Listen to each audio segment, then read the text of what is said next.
It has just been 2 days since the last oil price hike, but another company is already implementing an additional fuel price hike today, while another company has started to roll back its diesel prices.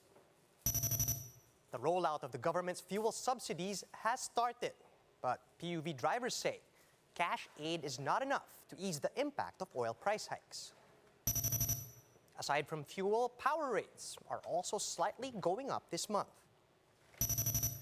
The BIR admits that they sent a demand letter to the Marcoses over their 203 billion peso tax liabilities. But presidential candidate Bongbong Marcos claims there's fake news in these tax cases. And stay tuned as we tell you where the presidentiables are headed today for their campaign trail.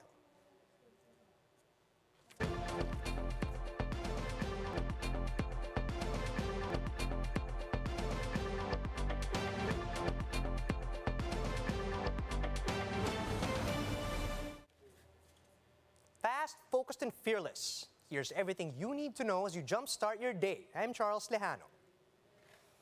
Some oil companies announced further adjustments in fuel prices effective today. Petrogas implements an additional price hike on fuel products.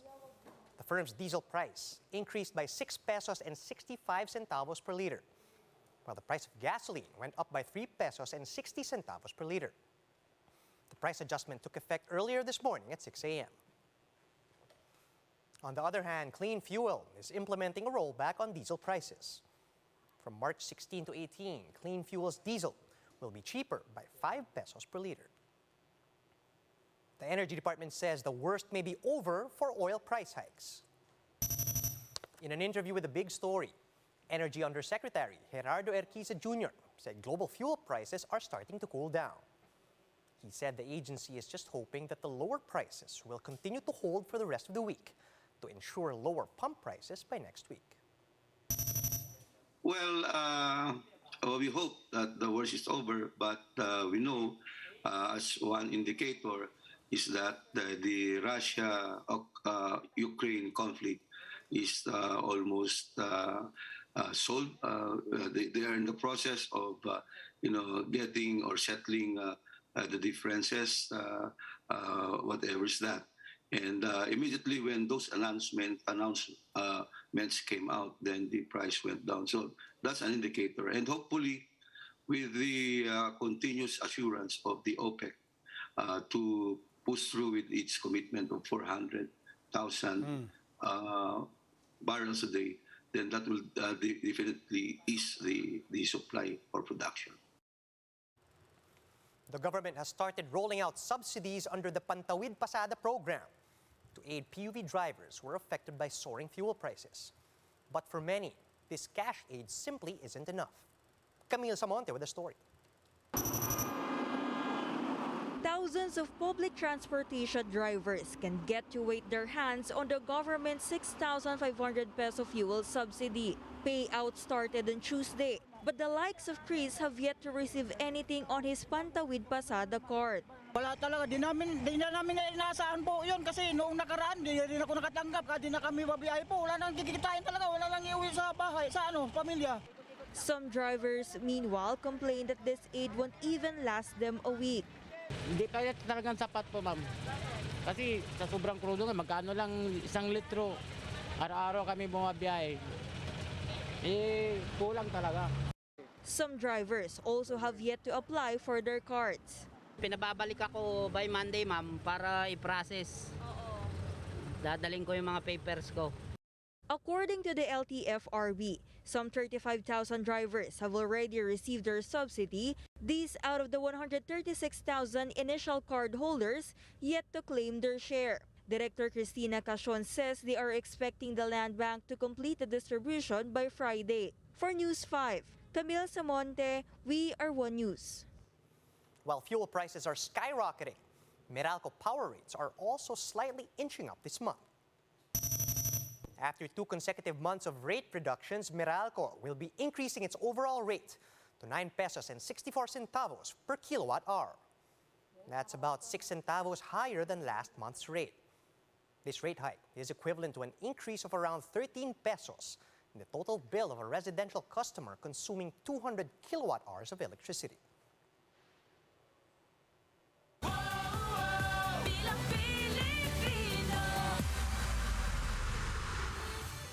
rising fuel prices is shaping up to be a major campaign issue for the national candidates in the upcoming elections. So how do our presidentiables propose to solve this pressing problem? Here's the report.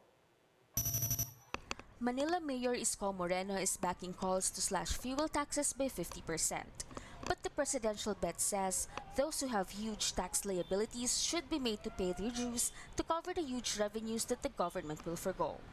Specifically, he pointed fingers at the Marcos family and their 203 billion peso tax arrears. Ibigay na natin itong 200 billion na ito nang mapakinabangan ng tao. Kasi total, paglilingkod rin lang naman ang pinag-uusapan natin. Ito magandang paglilingkod. Di ba? At saka ito maganda, due. Due na to eh. Sisingilin natin ng buwis ang lahat ng tao na hindi nagbabayad ng buwis. Recall that the BIR confirmed that they have sent the Marcoses a demand letter asking them to pay their tax dues. But presidential candidate Bongbong Marcos insists this is nothing but fake news. Let's leave it to the lawyers to discuss it because yung mga the so-called facts that they quote are not facts at all. They are just presumptions. Bongbong Marcos also advised the government to just focus on solving the country's fuel crisis. Continue to collect the excise tax, but provide an oil subsidy. Meanwhile, Vice President Leni Robredo has kicked off her campaign sortie in Mindanao by securing an endorsement from Basilan Congressman Mujib Hataman. As for the issue of gas prices, Robredo said the government should have both short-term and long-term solutions to address the issue. Maglalaan tayo ng pondong sasagot sa subsidies na direktang darating sa bulsa ng mangingisda. Sa long term naman, iaatas po natin. Kapag pumalo ang presyo ng krudo, sususpendihin ang excise tax para maibsan ang pahirap na dala nito.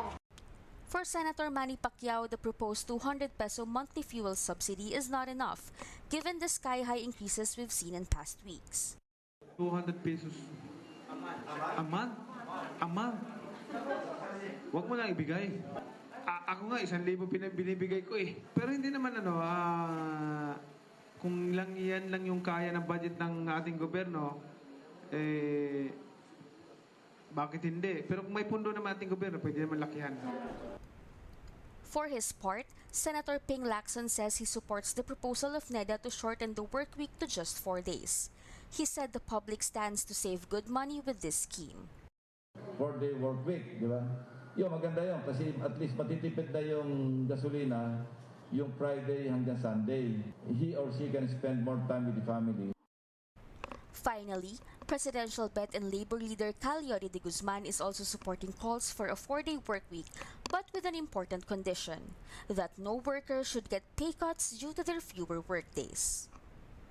Kung magbabawasan yung sweldo ng mga manggagawa ay malaking problema yan. Na 4 na araw lang ang sasweldohin ng ating mga manggagawa sa panahong ito na matindi ang crisis. Bella Toledo, We Are One News. Let's find out where the presidential candidates are headed today. Frontrunner and former Senator Bongbong Marcos is scheduled to campaign around Bataan and Zambales. Vice President Leni Robredo will continue their Mindanao leg of her campaign.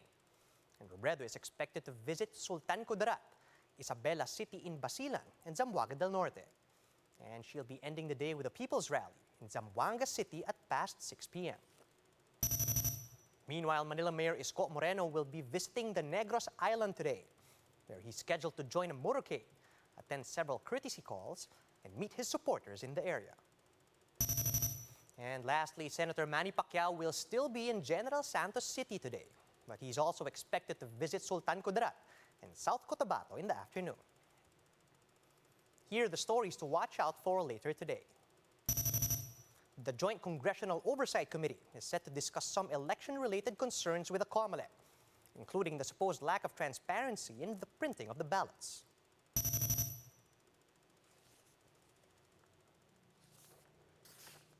President Duterte will be flying to Leyte for the inauguration of the new Leyte Provincial Government Complex.